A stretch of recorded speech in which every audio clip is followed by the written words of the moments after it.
it stop. Sounds so good, I just can't take no more. Turn it down, turn it. Make it stop. Sounds so good. This is the first video in my Adulting in America series where I will discuss different topics bi-weekly. So we will be covering renting tips. So and these tips I wish I had known before I even set out to rent, but you know, I didn't know any better, but you know, I learned along the way and everything, you know, kept getting better.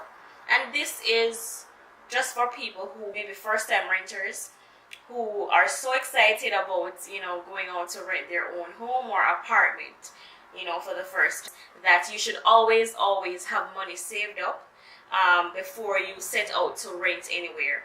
Define your budget, and by that I mean, okay, know your income and, you know, compare your expenses as well, because that's the only way you'll know where you're at, and it will, you know, determine what area you choose to live in, and also the size of the place that you're looking to rent. Don't just, you know, be too excited and just run out and try to find a place just out of the blue. Do a thorough research on the property you're looking to rent. Research the property management company. Read reviews, see what past tenants or current tenants have to say about their experience living there. That is very important, because if you see a lot of negative reviews and whatever, you don't want to move to a property owned by this management company, because chances are that you will also encounter problems, and you don't want that. Do a thorough walkthrough of the property, you know, walk around, look at the surrounding areas, look at the community. If you get a chance, you can do a walk-in at one of the units or, you know, homes that you want to rent. Take notes, take pictures if you want to, and if you don't get to ask the leasing agent any question right there and then, take pictures, and when you look back at the pictures, you'll probably get more questions that you could ask later. But make sure you do this before you sign anything, before you even decide to submit an application, because more than likely the application fee is non-refundable. So make sure that you walk through the property, take pictures, ask as many questions as you wish. Ask general questions about the terms available, like the leasing terms. Ask general questions. Ask about what your options are in terms of rental payment. Do you have to mail your money orders? Can you pay online? What are the penalties if you're late? Because we all know that life can happen and you might not have the funds available. What are the implications? What are the consequences of that? And what are your options? Do you drop the rent in a drop box? You want to ask all these questions. And if you have the option of dropping the rent in the drop box or taking it directly to the leasing agent, please make sure that you get a receipt. If you pay your rent online, please make sure that you save copies, because they usually come with an attached processing fee if you pay your rent online. Just keep that for your record, just in case anything, you know, happens and it is unaccounted for.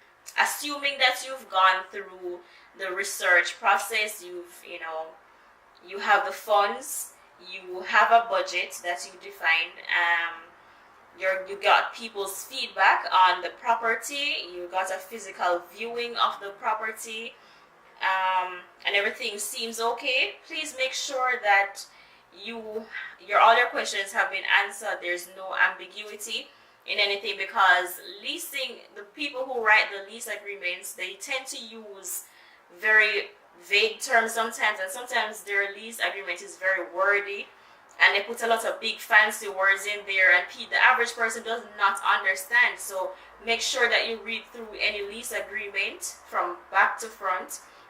And if there are any questions, please make sure that you ask those questions before you sign anything. Any payments that you have made, please make a copy of them. If you used a money order, if you wrote them a check or whatever, just have a copy of everything and have a separate Ziploc bag, of a box, a folder, just everything with all your receipts. Keep every receipt, trust me, because you do not want to throw away any receipt. And if you need to produce anything, then you won't have anything to show that you paid your rent. Before you move in as well, make sure that you take pictures. So on the moving day, you should get a checklist, right? So go through the checklist with the leasing agent, because somebody is supposed to be there with you upon arrival or on the day of the move, right? So make sure that you go through the checklist. If you see any broken pipes, any mold, any signs of leaks in the ceiling, electrical concerns, if you see any exposed wires, if you see any broken pipes, dripping pipes, broken door handles, broken windows, please make sure you take pictures of them, and as well as put those things on the checklist, because you don't want, when you move out, they say that you did it. If you're going to drop off your rent, please make sure that you go into the leasing office and you get a receipt, right? If you can avoid dropping your rent and overnight or anything, because you don't know what can happen, right? So make sure you get a receipt. If you choose to pay your rent online, please make sure that you save your copies, the copies of the receipt, as I said before. Because the reason I'm repeating it is because it is very important, guys. Like, don't take anything for granted, and just keep abreast of everything in your surroundings. And another point that I should have made early, you also have to take into consideration if maintenance is available, and how long would they take to come. What if you call them and there is a leak or something, or if there is a broken door handle or anything that can pose any form of danger to you? How long will they take to come? If your air conditioning is not working, if your heating is not working, what steps can they take to ensure that these jobs are done and completed in a timely manner? You have to take all those things into consideration. And one of the biggest things is make sure that the property that you choose to live at, or the property that you choose to move to, that it is within your means. Try not to bite off more than you can chew. All right. If you make a certain amount and you feel like you would have, the money every time to afford to live at this particular property, sometimes it is best to, take a step down, because you don't want to spend all your earnings paying rent, and because you have other expenses. Your comfort is very important, but also your budget is very important. Thank you guys for watching, and I hope you learned a thing or two. In another 2 weeks, I'll be covering another topic, so stay tuned to this channel, because we're trying to grow together, and I'm trying to share with you things that I've learned along the way. So thank you for watching and subscribing and hitting that thumbs up button.